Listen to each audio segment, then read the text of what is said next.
Welcome to Blizzard Fire. We hope this video helps fire up your solution. In this video, I will show how to change 2010 Chevy Malibu headlight. Start by disconnecting the battery negative terminal to prevent shorts, then remove the plastic cover or air intake as needed to reach the headlight housing. Remove the retaining screws and carefully pull out the assembly, unplug the connector, and swap the bulb. Reassemble in reverse order and test the new light to ensure proper function. Disconnect any intake or bumper clips that block access, and keep fasteners organized so you can reinstall them easily. Use a 10 mm socket or screwdriver depending on fastener type, and avoid forcing the assembly to prevent broken tabs.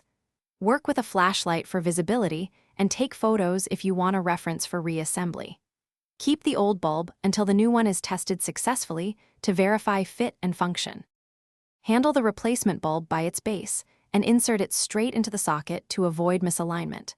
Lock the socket in place and reconnect the wiring harness securely to prevent intermittent contact. Before reattaching the assembly, reconnect the battery briefly to test the headlight operation, then disconnect again to finish reassembly. Tighten all fasteners snugly and verify headlight aim after installation to ensure proper. Thanks for watching. If you found this helpful, don't forget to like and subscribe.